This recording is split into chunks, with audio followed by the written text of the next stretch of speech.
নমস্কার সবাইকে, নলেজ জার্মিনেশনের একটা নতুন ভিডিওতে সবাইকে স্বাগত জানাই। আশা করি সবাই ভালো আছেন এবং এই ভিডিওটা শুধুমাত্র তাদেরকেই টার্গেট করা হচ্ছে যারা বর্তমান 2025-এ এবং ইন ফিউচারও এসএসসি পরীক্ষা দিচ্ছেন বা দেবেন।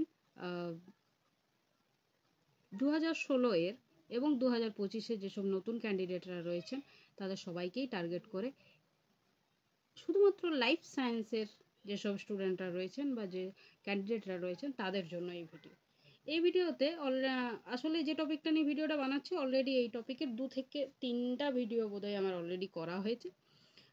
সেটা হচ্ছে যে এসএসসি পরীক্ষার জন্য বুক রিভিউ। অ্যাকচুয়ালি আমি 2 থেকে 3টা বই দিয়েছি এবং তার মধ্যে ভালো মোটামুটি রেসপন্স পেয়েছি আমি। তো আমার কাছে এই দুটো বই চোখে পড়লো আমার বইয়ের আলমারিতে। তো আমার মনে হলো যে এই দুটো বইও হয়তো কোথাও না কোথাও হেল্প করবে স্টুডেন্টদিকে, সবাইকেই, যারাই ক্যান্ডিডেট।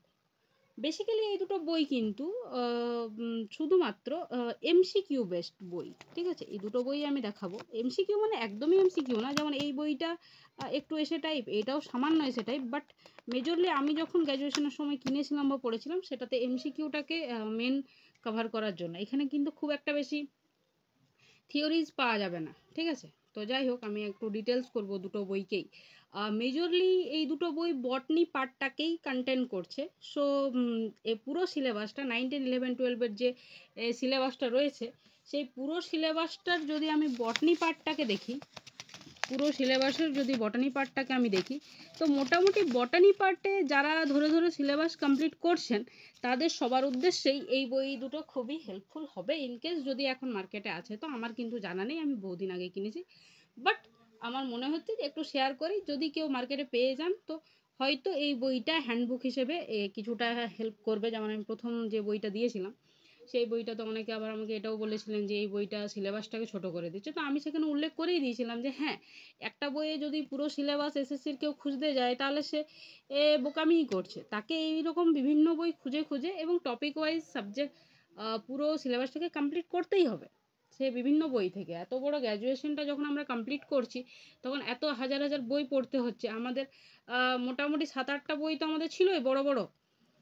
তো সেইখানে পুরো গ্র্যাজুয়েশন এবং পিজি সিলেবাসটাকে কমপ্লিট করতে, এবং শুধু আমাদের ক্ষেত্রে লাইফ সায়েন্সের স্টুডেন্টদের যে সমস্যা হচ্ছে বটনি, সেখানে জুলজি, সেখানে ফিজিওলজি, 3টে জিনিস থাকছে। তো বই তো বেশি মানে আশা করাই উচিত। তো কোনো মানুষ যদি বলে দিচ্ছে যে একটা ছোট বইয়ের মধ্যে পুরো সিলেবাসটা রয়ে যাচ্ছে, তাহলে নির্ঘাত এইটা বুঝতে হবে যে না, এইটাতে পুরো সিলেবাসটা নেই, বাট হ্যাঁ কিছু জিনিস আছে যেটা আপনার পড়ে কিছু ইনফরমেশন আপনি পেয়ে যাবেন যেটা ইম্পর্টেন্ট। সে রাইটার কিছু ইম্পর্টেন্ট জিনিস সেখানে দিচ্ছেন এবং সেখান থেকে কিছু প্রশ্ন আশা করা যেতে পারে।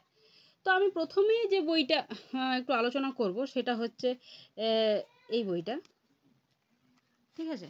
কম্প্রিহেন্সিভ বটানি। আমরা যখন গ্র্যাজুয়েশনে ছিলাম, গ্র্যাজুয়েশনের ম্যাক্সিমাম সিলেবাসটা শর্ট প্রশ্ন কিন্তু এখানে ছিল এবং খুবই সহজ ভাষায় লেখা একটা বই। আমার মনে আছে এই বই পড়ে সত্যি সমস্ত স্টুডেন্টদের খুব, ক্যান্ডিডেটদের খুব মন ভালো হবে, কেন কি এই বইটা ইংরেজিতে থাকতে পারে বাট এত সহজ ভাষায় আছে যে কোনো বলার নেই, ঠিক আছে? তো লিখেছেন চক্রবর্তী এবং ভট্টাচার্য দে, এই 3জন রাইটার মিলে এই বইটা লিখেছেন এবং গ্র্যাজুয়েশনের সিলেবাসের উপর বেস করে সম্পূর্ণ এই বইটা সম্পূর্ণ বটনির উপর দাঁড়িয়ে আছে, ঠিক আছে? ফলে অনেকেই জুলজির স্টুডেন্ট, ফিজিওলজি স্টুডেন্ট আছেন যাদের এটা মনে হয় যে বটনি জায়গাটা বেশ টাফ, বা অনেক সময় মনে হয় যে না, বটনিটা পুরোটা একসাথে কভার করা খুব কঠিন, তাদের জন্য এই বইটা খুবই হেল্পফুল হবে। যেই ভিডিওটা দেখছেন অবশ্যই বুঝতে পারছেন যে এই বইটা সত্যি কতটা হেল্পফুল হওয়ার সম্ভব, কেন কি এখানে অ্যালগি কভার করা আছে, ফাঞ্জাই কভার করা আছে, bacteria, virus, plant pathology, bryophyta, pteridophyta,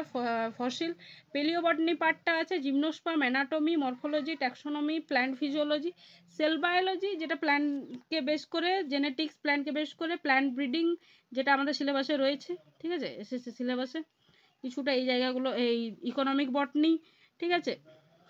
ecology রয়েছে পুরো জায়গাটা, প্ল্যান্ট ডাইভার্সিটি ইত্যাদি ইত্যাদি সমস্ত কিছু রয়েছে। এবং এবারে আমি দেখাচ্ছি যে অ্যালগির জায়গা থেকে এই ধরনের শর্ট প্রশ্ন পাওয়া যাওয়াটা কিছু একটা মানে বিশাল বড় ব্যাপার নয়, ঠিক আছে? সো এই ধরনের ছোট প্রশ্ন আসে, কিন্তু এমসিকিউ এলেও কিন্তু এই ছোট ছোট জিনিসগুলোকে মানে পয়েন্ট করে, এবং এই জায়গাগুলো যেমন একবার থিওরিটা পড়ার পর এই ছোট ছোট জায়গাগুলো যখন রিভিশন করবেন আপনি, তখন কিন্তু খুব এই বইটা খুব হেল্প করবে। ফলে আমি সবাইকে একটু রেকমেন্ড করব যে যারাই ক্যান্ডিডেট তারাই এই ধরনের বই যদি একটু হ্যান্ডবুক হিসেবে নিতে পারেন, তাহলে কিন্তু কিছু না কিছু হেল্প একটু হয়ে যাবে।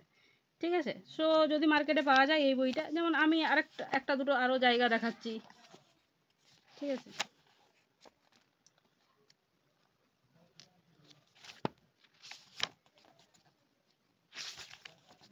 এই যে জিমনোস্পার্মের জায়গাটা ধরুন, নিটাম, এপিড্রা, এই সমস্ত কিছু নিয়ে ছোট প্রশ্ন বড় প্রশ্ন সবই রয়েছে। ফলে আমি বারবার বলছি যে কেউ যদি এই বইটা মানে কেউ একটা চ্যাপ্টার একদমই কিছু পড়া হয়নি, সে যদি এই বইটা দিয়েই শুরু করছেন, তাহলেও মোটামুটি একটা আইডিয়াস হয়ে যায়। আচ্ছা, এইটা ইংরেজিতে আছে তো স্বাভাবিক যে পিজির স্টুডেন্টরা পড়বে, যারা 11-12 দেবে। বাট আমি রেকমেন্ড করবো 9-10, 11-12 মানে দু ধরনের ক্যান্ডিডেটদেরই। কেন কি এই বইটাতে অনেক সহজ ভাষায় দেওয়া রয়েছে এবং প্রচুর কন্টেন্ট রয়েছে, যার জন্য বলছি যে এই যে ধরুন ফিল ইন দ্য ব্ল্যাঙ্কস রয়েছে, তো এইখান থেকে এক একটা শর্ট প্রশ্ন কিন্তু খুব ইম্পর্ট্যান্ট। ঠিক আছে, ফলে যদি পসিবল হয় এই বইটাও আপনারা ফলো করতে পারেন। আমি জানি মার্কেটে নানান রকমের বই রয়েছে, সেগুলোও করতে পারেন, সেগুলো করুন অবশ্যই। সব কিছুর মধ্যেই কিছু না কিছু পাওয়া যাবে।